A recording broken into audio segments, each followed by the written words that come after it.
Welcome all of you to my video. In this video we are going to see chapter 3 trigonometry. It is 3.4 உடைய introduction video தான் நம்ம பார்க்க போறோம்.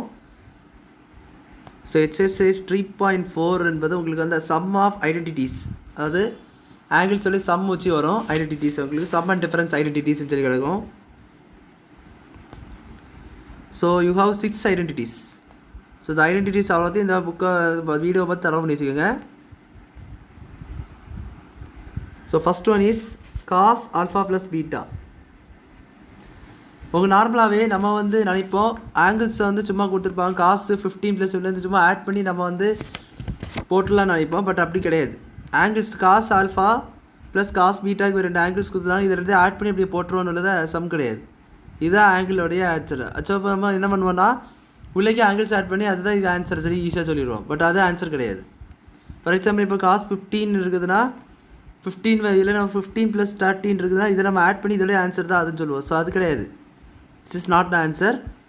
இதுக்கு வந்து நம்மளுக்கு ஃபார்முலா உண்டு. அது என்னென்னா cos alpha cos beta minus sine alpha sine beta. So அது காசு எழுதுகிற விஷயம் இது cos identities sum and difference identities ஒரு விஷயம் நல்லா ஞாபகிக்கோங்க.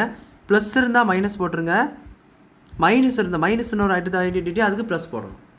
அதில் காசு இருக்கும்போது ஃபஸ்ட்டு வந்து காசு ரெண்டுமே காசு வரும். ஆல்ஃபாவுக்கு பீட்டாவுக்கு ஃபஸ்ட்டு காசு, அதுக்கப்புறம் சைன் போட்ட பிறகு அதாவது மைனஸ்னா ப்ளஸ்னா மைனஸு மைனஸ்னா ப்ளஸ்ஸு போட்டுட்டு அடுத்து சைனுக்குள்ளே ரெண்டுத்தையும் போடணும். இப்போ அடுத்து பாருங்கள் cos alpha minus beta. So நம்ம நேரத்தை சொல்லியிருந்தாச்சு பார்த்தீங்கன்னா cos alpha cos beta minus இருந்தால் plus. So sine alpha sine beta sine alpha sine beta. பாருங்க அடுத்த third sine alpha plus beta. இதுக்கு என்ன வைங்கன்னா இதுக்கு வந்து ரெண்டுமே சேர்ந்து வரும். அதாவது சைன் காசுன்னு சொல்லிட்டு மல்டிப்ளிகேஷனில் வரும். So sine alpha cos beta plus cos alpha sine beta. இதுக்கு சைன் வந்து அதே தான். சைன் பொறுத்த வரைக்கும் சைன்ஸ் இங்கே ப்ளஸ் சைன் தான் மாறாது. ப்ளஸ்னால் ப்ளஸ் தான், மைனஸ்னால் மைனஸ் தான். இங்கே நம்ம என்ன பண்ணியிருப்போம்னா காசும் சேர்த்து அதாவது காசுனால் காசு ரெண்டுத்தையும் பண்ணிவிட்டு அடுத்தது சைன் போட்டுட்டு அதாவது ப்ளஸ் ஆர் மைனஸ் ஏதாவது போட்டுட்டு அதுக்கப்புறம் மிச்சரிக்கிறது ஏதாவது சைன் எதுவுமே எடுத்து வச்சுருப்போம். பட் சைனுக்கு அப்படி கிடையாது. Sine alpha cos beta plus cos alpha sine beta. Fourth one வந்து இதே sine alpha plus beta. So இதுக்கு என்ன கேட்டிங்கன்னா sine alpha cos beta minus cos alpha sine beta.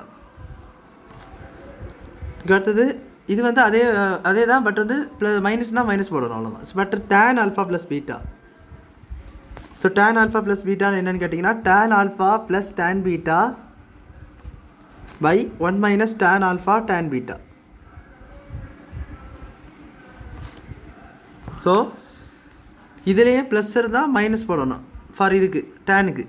இந்த இடத்துல பார்த்து இந்த இடத்துல ப்ளஸ் வந்துடும், மேலே ப்ளஸ் வரும் கீழே மைனஸ் வரும். இது வந்து அது மல்டிப்ளிகேஷனில் எழுதணும். இதே போல் tan alpha minus beta 6th one. மொத்தம் 6 ஐடென்டிட்டிஸ். அது 6 ஐடென்டிட்டிஸை நீங்கள் பச்சை தண்ணி போல் தர பண்ணி வச்சுருந்தீங்க. இட்ஸ் 3.4 எல்லாமே நீங்கள் செய்யலாம். இது வந்து மைனஸுக்கு மேலே மைனஸு பட் கீழே வந்து ப்ளஸ்ஸு. ஸோ இதுதான் identities. So these 6 are the identities of HCS 3.4. HCS 3.4 sum and difference identities இந்த 6 தான். ஸோ இந்த 6 நீங்கள் தர பண்ணி வச்சுக்கிட்டிங்கன்னா உங்களுக்கு வந்து இது HCS ஈஸியாக நீங்கள் சம்மன்ஸ் தான் நீங்கள் போட்டுடலாம் ஈஸியாக. ஸோ அவ்வளோ இந்த இந்த ஃபார்முலாஸ் புரிஞ்சிருக்குன்னு நினைக்கிறேன். வீடியோ பிடிச்ச லைக் பண்ணுங்கள், ஷேர் பண்ணுங்கள், சப்ஸ்கிரைப் பண்ணுங்கள், டாப்ஸ் இந்த கமெண்ட்ஸ் சொல்லி எனக்கு தேங்க்யூ.